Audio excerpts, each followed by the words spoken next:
Welcome to the Old Time Radio Westerns. I'm your host, Andrew Rhines, and let's get into this episode. This episode's going to be Have Gun Will Travel. Original air date is October 4th, 1959, and the title is The Contessa. Let's get into it, and I hope you enjoy.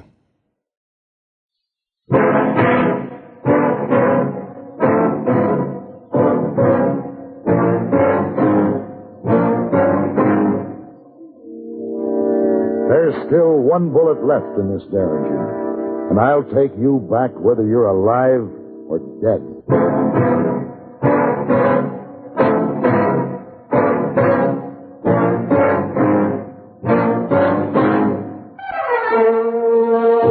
Have Gun Will Travel. Starring Mr. John Daner as Paladin. San Francisco, 1875. The Carlton Hotel, headquarters of a man called Paladin.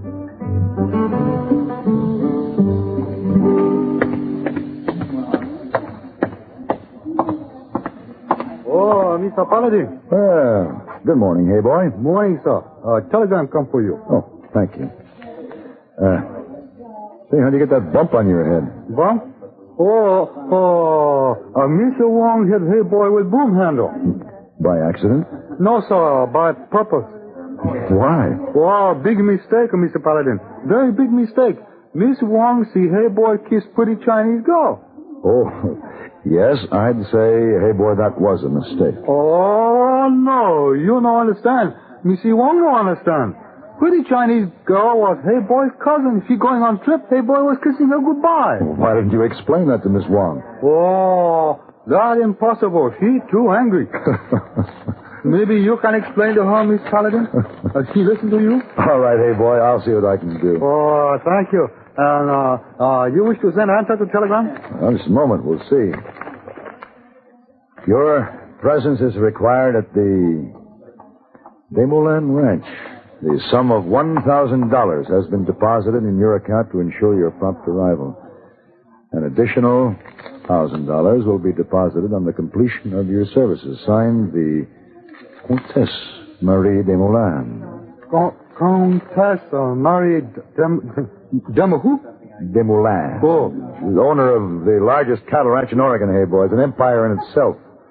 And ruled as such by one of the most colorful women this frontier has ever known, the Contessa. Oh, you take a trip, huh? For $2,000? Yes, hey boy. I take trip.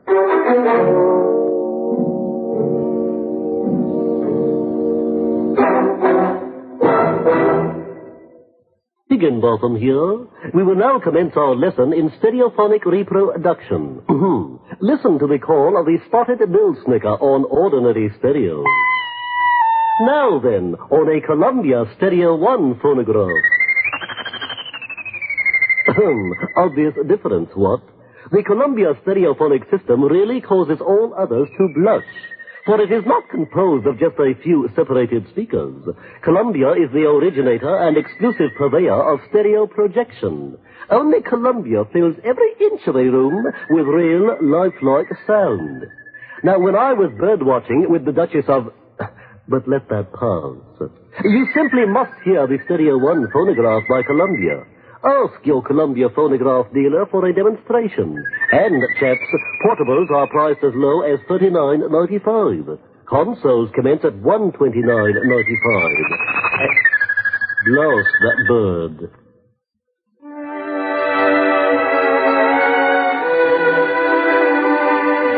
The fabulous Desmoulins Ranch was in the beautiful Rogue River country of southern Oregon. I stopped when I saw the main house, caught by its majestic beauty as it rose from a hilltop, silently watching over its vast holdings. Many stories had been told about its owner, the Contessa, stories of her strength, pride, and iron-fisted control.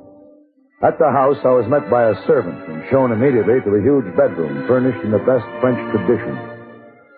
Propped up in a large poster bed was a very old woman, her eyes burning with fierce pride. This was the legendary Contessa, frail and weak now in sickness, but still the ruler. So you did come, Mr. Paladin. Come closer so I can see you. Ah, yes. The report said you were a man of character, but I wasn't sure whether you'd come or not. My curiosity would allow me to do nothing else. Your curiosity or the money I offered you? Both. Sit down, Mr. Paladin. Thank you. Perhaps you already know. 6 months ago, my son died. I read about it.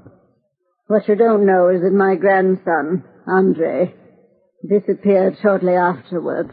Your grandson? He ran away. I haven't seen or heard from him since. Well, how old is he, Contessa? 20. Why did he run away?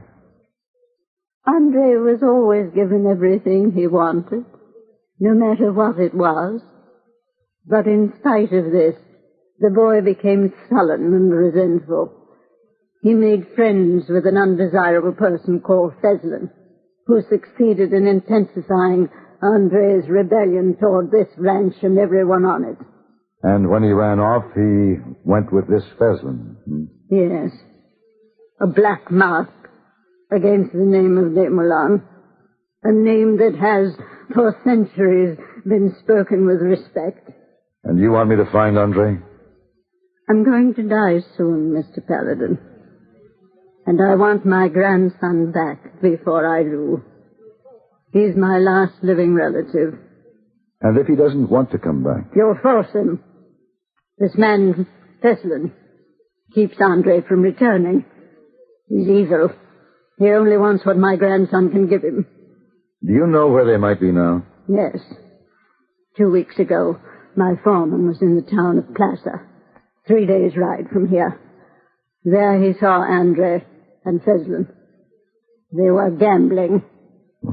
Why didn't he bring him back? Feslin is a gunfighter. My foreman is not.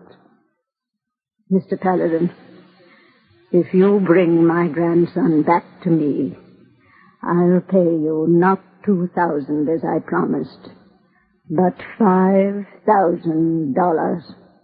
$5,000? Yes. Must mean a lot to you. It does. There. You'll find a picture of Andre on the dressing table. Take it. All right. Bring him to me, Mr. Paladin. Bring him to me. Contessa, you'll have your grandson. Placer, Oregon was a small mining town nestled in the mountains near the crystal clear water of Grave Creek. After searching the town for Andre Desmoulins and Feslin, I learned that 2 men answering their descriptions had left a few days ago and headed south toward Grant's Pass. I followed, and on the second day picked up their trail. They were moving slow, and I figured I'd catch them the next day, so I made camp for that night.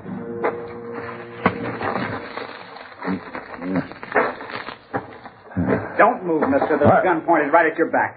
And don't turn around. Drop your gun belt.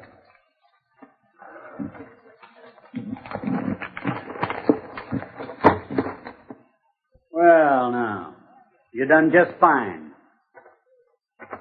Andy, come in here. You sure surprised him, Feslin. You surprised him real good. How about it, mister? Did I surprise you? Yeah, you sure did. Want to know why? Because I seen you following us. Why were you following us? What makes you think I was? Oh, you were right enough. What'd you do, see Andy and me winning all that money back in Placer and figure on taking it from us? You seem to have all the answers. Well, I'll tell you something, mister. I don't like nobody following me. I don't like it at all. You're going to die for it. You always shoot men in the back? No. Nobody can say that about Feslin, not ever. So you just turn around and get it in the belly. All right.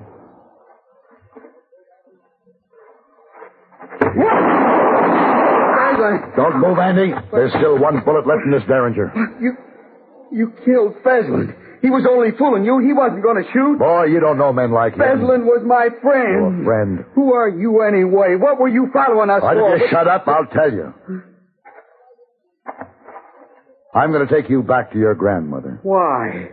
Why would you want to do that? She wants you home before she dies. That old she-devil won't ever die. She hired you to get me, didn't she? Yes, and you're going back either peacefully or tied on your horse. Now, it's up to you. No, I'm not going back. You have no choice. Maybe not now. But the time will come. You'll have to watch me every second, mister, because I don't intend to ever see her again.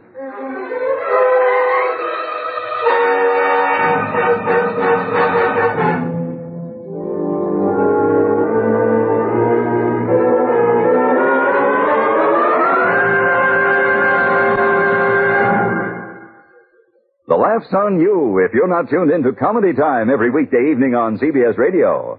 The Laugh's on you because you're missing the funniest part of the day.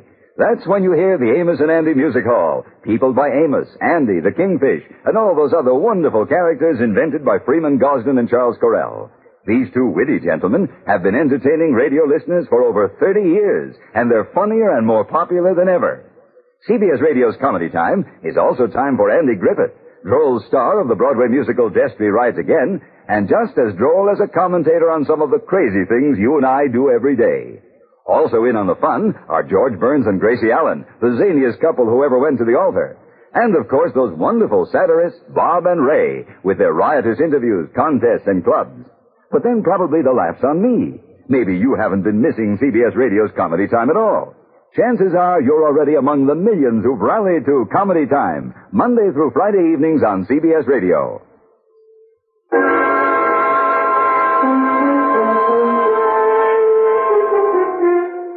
We buried Andre's friend Peslin, and for the next 2 days rode in uneventful silence. Andre was watching and waiting. On the second night out, we made camp late, and before bedding down, I tied him hand and foot. The mountain air was cold, so I left the campfire burning. After I went to sleep, Andre must have somehow wiggled over to the fire and burned off the ropes. I awoke just in time. Kill you, Paladin! Oh, not with that club, boy.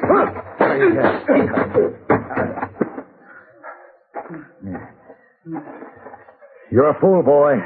You're a fool for trying that. You were asleep. Now, you tell me. You tell me, why are you so afraid of going back to the ranch? You don't know my grandmother. She's a devil, a witch. My father, he was just like her. But he's dead now, and I'm glad. That's a bad thing to say about your own father. Let me tell you something, Paladin. My father was a tyrant. He used to tie people to a post and have them whipped when they disobeyed. I'd watch from the house, and then I'd hide because I was afraid he'd do it to me. Well, that's pretty hard to believe. There are laws here and people to enforce them. Only laws on that ranch are made by the Desmoulins, and I'm ashamed of the name. I wish I'd never been born with Your it. choice of friends doesn't speak very well of your judgment. Peslin was all right. He liked me. He taught me all kinds of things. He sure was good with a gun. Look where it got him. Well, that's because you tricked him. How was he supposed to know you had a Derringer hit on you? Doesn't it mean anything to you that he was going to shoot me in the back without a chance to defend myself? He wouldn't have done that. He was just scaring you. He wasn't scaring anybody, boy. He was going to kill. And I wish he had. I wish he'd shot you dead. You just bought yourself another rope.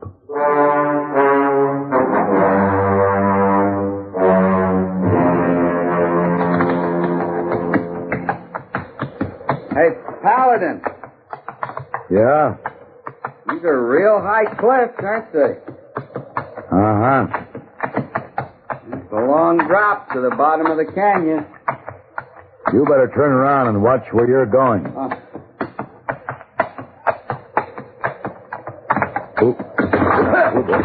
Paladin, there's a mountain lion up there.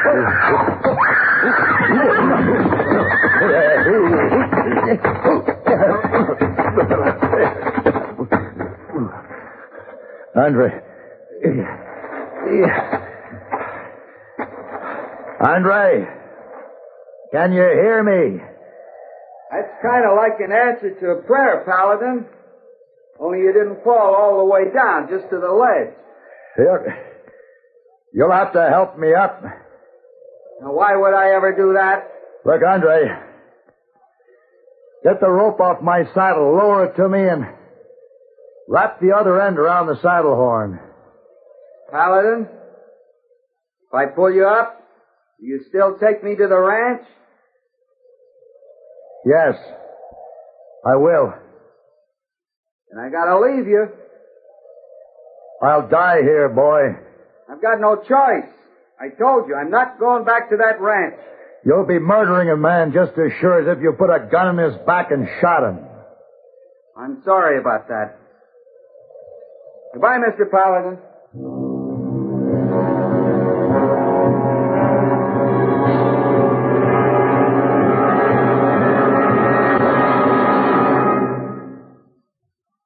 Constipation can be a problem for anyone, even doctors.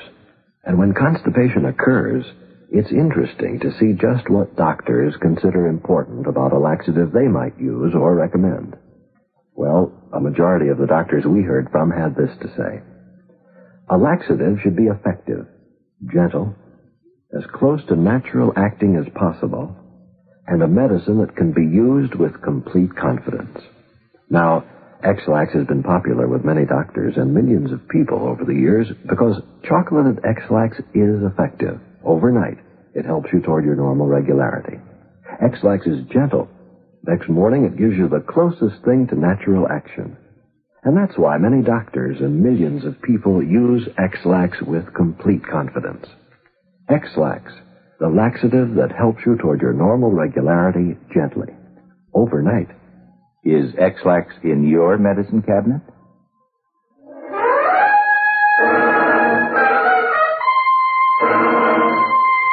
The ledge I had fallen onto was about 15 feet below the narrow, twisting trail and was impossible to climb. Below me was a sheer drop of 100 feet or more. I crouched on the ledge for what seemed like hours before I finally heard the sound of a horse coming up the trail. When it was near, I shouted. The sound stopped. A rope was lowered, and I gratefully clambered to the top. What? Andre?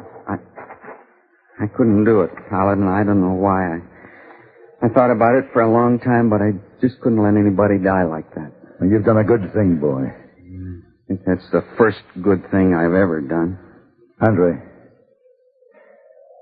why don't you want to go back to your grandmother? I told you why. Now, that's hardly reason enough, since she's going to die. I promised to bring you back to her. I know.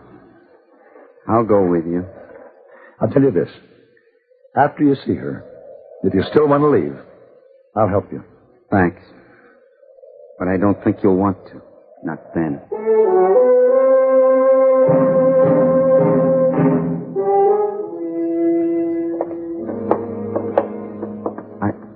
I'm scared, Paladin. I don't want to go in. Andre, she's an old woman. She wants to see you before she dies. But I don't want to see her. I tell you don't know her. She's mean. Real mean. Her fierceness frightened you as a boy, but you're a grown man now, Andre. That isn't it. There's something I... What? Nothing. All right, quiet now. Come in.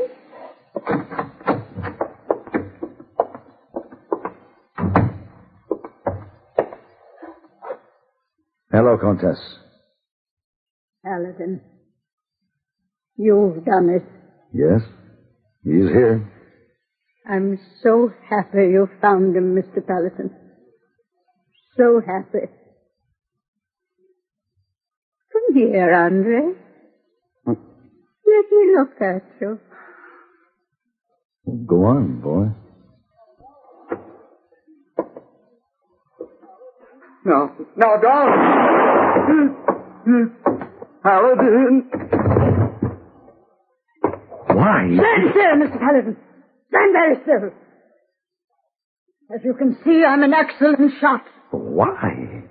Why would you do a thing like this? You ask me why? You fool. Because he killed my son. He murdered his own father. He desecrated the name of Damerland. Murdered his own father? Yes. But why? Because he was a weakling. A filthy little weakling. His father gave him a whipping, just a whipping, and he killed him. As the world will never know. The name of Damerland will not be blackened. The name is already Black, Contessa. No one will ever know, Paladin. Because you too are going to die. You too are...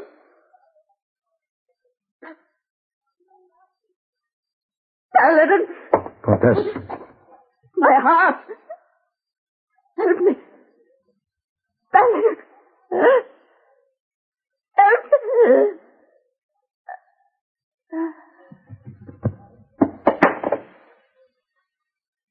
Sorry, Contessa.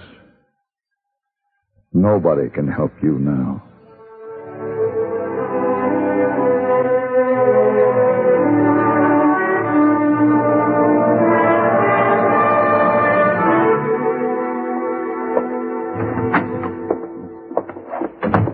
Oh, I'm so sorry. Oh, Miss Wong. Excuse me. My, you're in a hurry. I go to read Halo. Huh? Oh, well, now, I'm glad that you two made up. Oh, yes, sir. After you told me it was only cousin, Hey Boy Kiss, Miss Wong was very embarrassed. Well, you didn't have to be. After all, Hey Boy shouldn't go around kissing pretty girls, cousins or not. Mr. Paladin, Hey Boy just tried to copy you. Copy me? Yes. All right, Miss Wong, now, you tell Hey Boy when you see him that he has my permission to copy me as long as the pretty girl he kisses is you.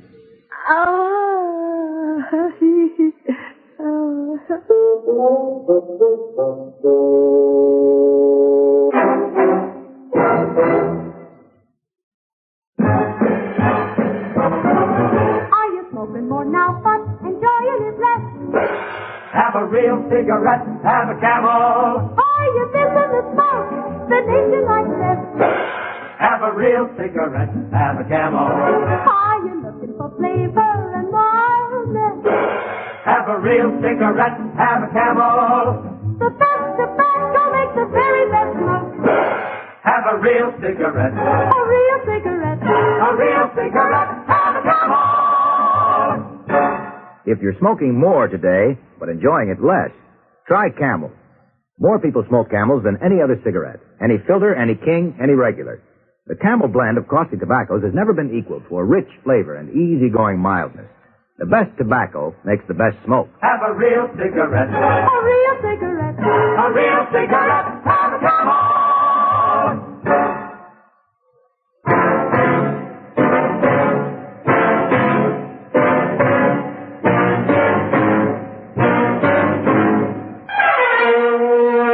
Have Gun Will Travel. Created by Herb Meadow and Sam Rolfe, is produced and directed in Hollywood by Frank Paris and stars John Daner as Paladin, with Ben Wright as Hey Boy and Virginia Gregg as Miss Wong. Tonight's story was specially written for Have Gun Will Travel by Ray Kemper. Featured in the cast were Vic Perrin, Sam Edwards, and Peggy Weber.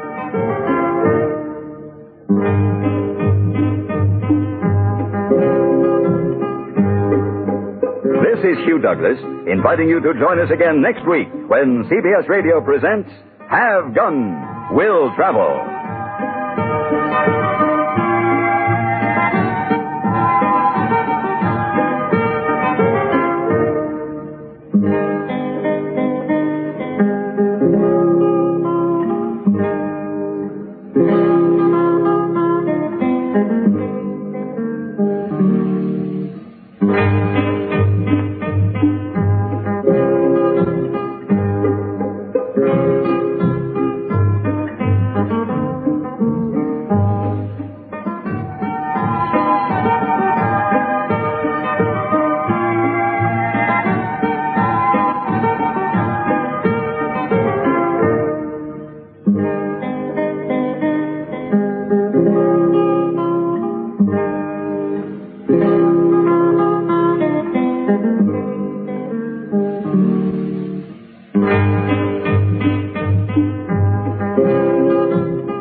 This has been a presentation of OTRWesterns.com, and we hope you enjoyed. please take some time to like and rate our shows in your favorite podcast application. Follow us on Facebook by going to otrwesterns.com/Facebook. Join in the conversation by going to otrwesterns.com/Discord. And don't forget to send us an email, podcast@otrwesterns.com. This episode is copyright under the Attribution Non-Commercial Share Alike copyright. For more information, go to otrwesterns.com/copyright. Have a great day, and again, thanks for listening.